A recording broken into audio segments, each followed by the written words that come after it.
Salad में सम्रज और उद्यपेन आपस में बात कर रहे थे। तभी, तुम लोग वही हो ना? वही जो उस दिन मेरे घर आए थे, वही ना जिन्होंने मेरे मम्मी पापा का? कहते हो सम्रज का पास्ट जानने के लिए समय से थोड़ा पीछे जाना पड़ेगा। कुछ सालों पहले सन 1969 में 20 मार्च 1969 चंद्रगढ़ के उस बड़े से महल में किसी के चीखने की आवाजें आ रही थी। बहुत सारा तूफान चला हुआ था और बारिश के तो कहने ही क्या। अंधेरे ने मानो पूरी पृथ्वी पर अपना वर्चस्व बना लिया था। सब कुछ इतना भयानक था कि बाहर पांव धरने में भी भय लग रहा था। इसी बीच राजा तारापति सिंह राजवंशी परेशान होकर यहाँ वहां घूम रहे थे।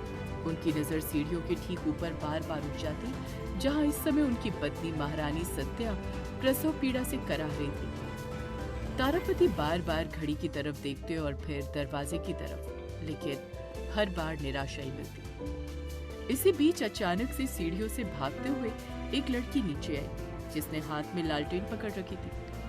तारापति तुरंत उसकी तरफ पलटे और उन्होंने कहा, क्या हुआ महिमा? सत्या कैसी हैं? क्या वो ठीक ठाक हैं? नहीं भैया, बच्चा अभी तक बाहर नहीं निकल पाया है और भाभी बेहोश हो गई हैं। अगर जल्दी से उन्हें होश नहीं आए तो बहुत ज्यादा मुश्किल हो जाएगा उन दोनों को बचाना, महिमा ने चिंतित आवाज में कहा। तारापति ने पलटकर खिड़की से बाहर देखा और बोले, मौसम बहुत बिगड़ा हुआ है। मुझे नहीं पता था कि अगले महीने में ही, लेकिन अब क्या करें? ऐसे मौसम में उसे अस्पताल ले जाना भी तो बहुत मुश्किल है और डॉक्टर साहब भी पता नहीं कहाँ फंस गए। मैं कुछ लोगों के साथ जाकर दाई माँ को बुला कर लाती हूँ, आप चिंता मत करिए। इतना कहकर महिमा तेजी से दूसरी तरफ भागी। तारापति वहीं पर खड़े रहे। अचानक से उन्होंने कुछ निर्णय लिया। वो एकदम से दरवाजे की तरफ बढ़े ही थे कि तभी अचानक एक तेज बिजली चमकी और सारी लालटेनें बुझ गई। अगले ही पल दरवाजा भी एक झटके के साथ खुल गया। तारापति ने उस तरफ देखा तो एक लड़की अंदर आई, जिसके पैरों में पहनी हील्स से पूरे महल में आवाज गूंजने लगी। उसने बंद गले वाली एक लंबी सी काली कसी हुई पोशाक पहनी हुई थी। उसने सिर पर एक काली गोल टोपी लगा रखी थी और उसके हाथों में काले दस्ताने थे। वो आकर आराम से महल में रुक गई। एक तेज बिजली दोबारा चमक उठी और लड़की ने अपना सिर उठा लिया। वो लड़की कोई और नहीं, मृगांका ही थी।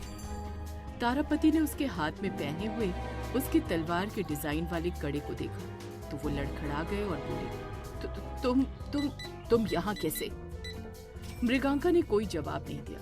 वो आगे बढ़ने लगी। तारापति ने एकदम से अपनी जेब में हाथ डाला ही था कि मृगांका ने ठंडी आवाज में कहा, तुम्हारी पत्नी के गले से लॉकेट टूट चुका है, जिसके कारण मैंने तुम लोगों को ढूंढा। अब निर्णय तुम्हें लेना है, क्या तुम्हें अपनी पत्नी और बच्चे को बचाना है? ये बात सुनते ही तारापति के हाथ रुक गए और वो एकदम से पीछे हट गई। मृगांका ने अपना सिर हिला दिया और वो अंदाज से सीढ़ियां चढ़ती गई। तारापति ने एक लंबी सांस छोड़ी और फिर उसने सामने की दीवार पर देखा, जहां अंधेरे में भी एक तस्वीर चमक रही थी, एक काले भेड़िए और उसके दल की तस्वीर। वहीं दूसरी तरफ उस कमरे का दरवाजा खुला और मृगांका अंदर आई।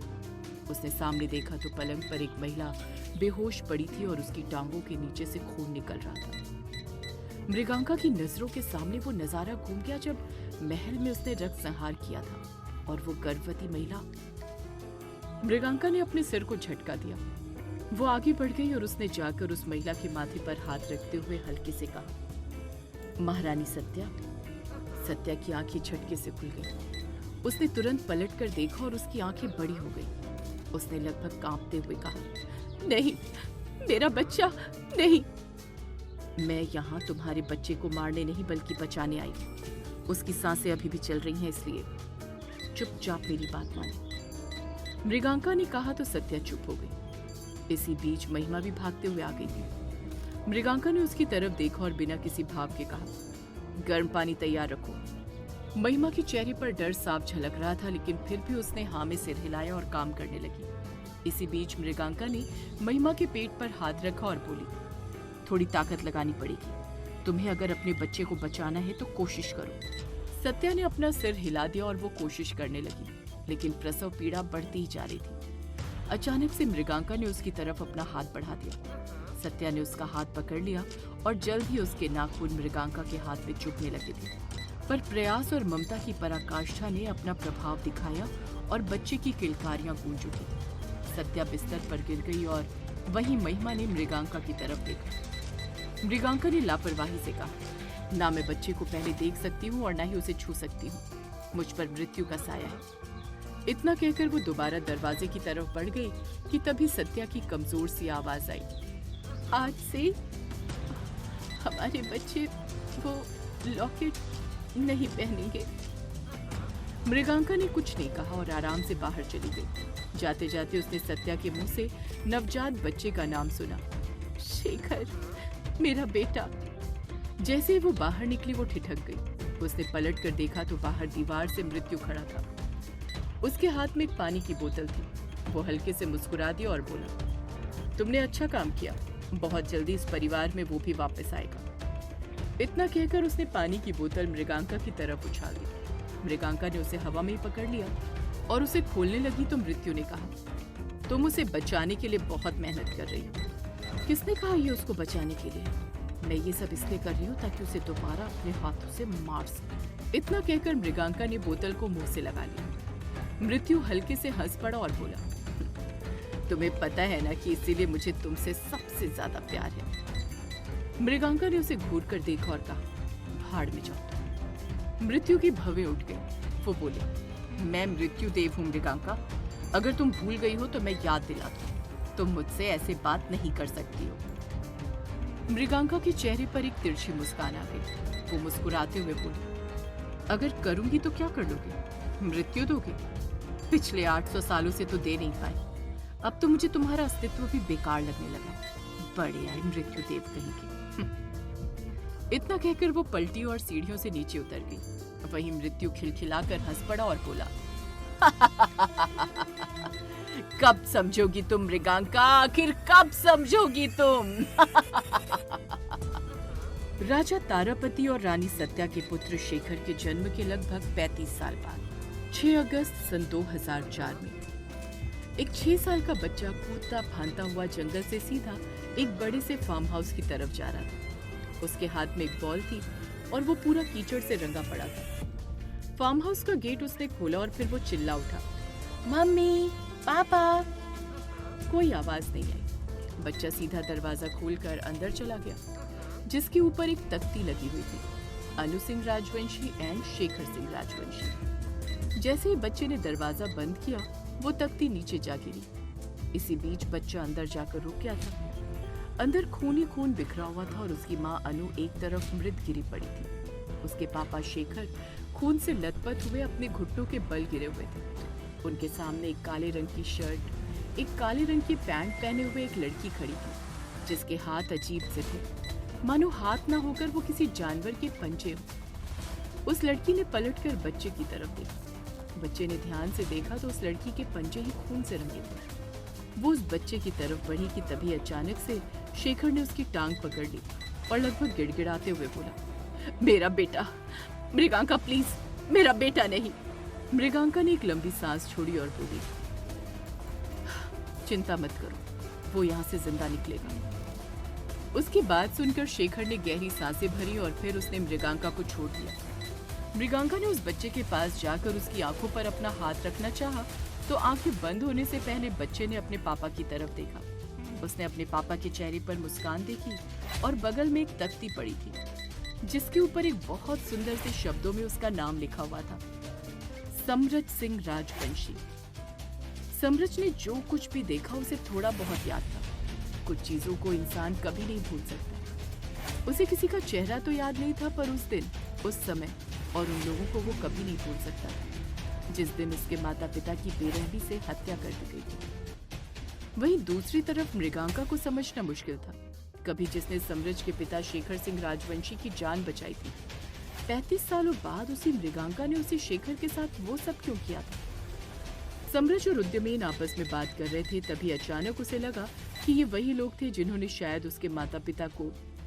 उसे काफी गुस्से में देखकर उद्यमेन ने उसकी तरफ देखा। तुम्हें हाइनेस के आने का इंतजार करना चाहिए। वो मृगांका के बारे में बात कर रहा। Oh, just go to hello.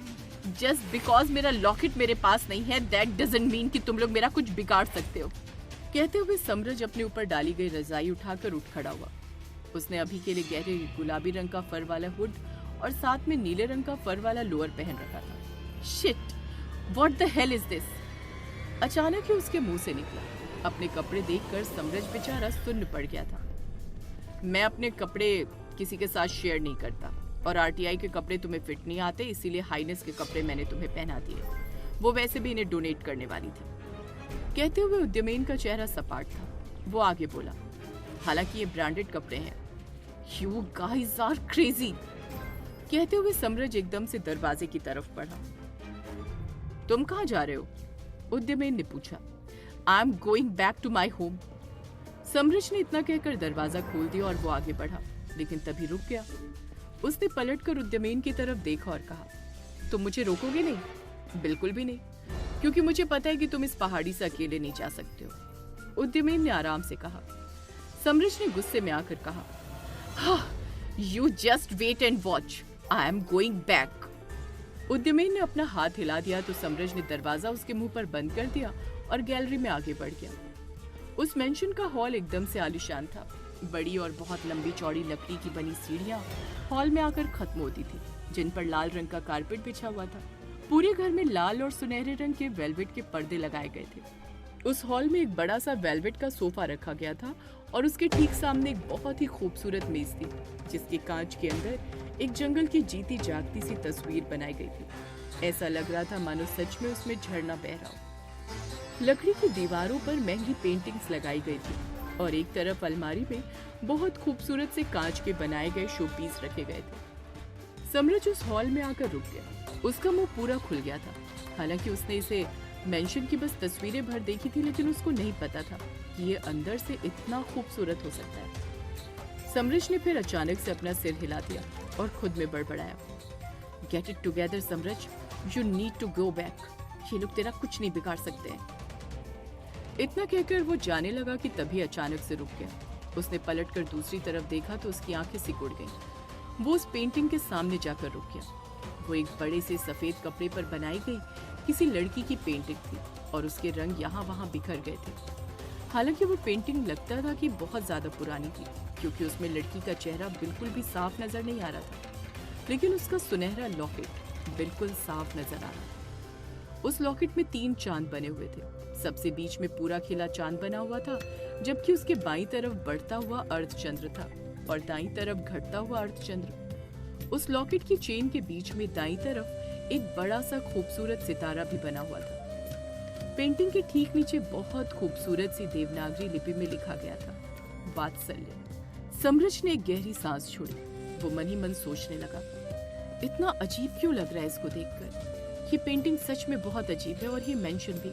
दादाजी ने कहा था तुम्हें यहाँ से निकलना होगा। इतना कहकर वो तेजी से पलटा और वहां से निकल गया। लेकिन उसने पेंटिंग के ठीक नीचे रखी गई भोजपत्र से बनाई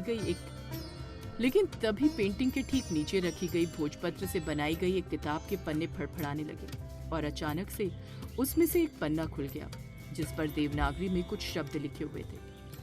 उनका सामने आना कुछ इस प्रकार था, मानो चंद्र की श्वेत रोशनी किसी शांत ठहरे जल में पड़ी और मोतियों से भी अधिक चमकती हुई सी अनुभूति उसकी गहराई में जाकर समा गई हो।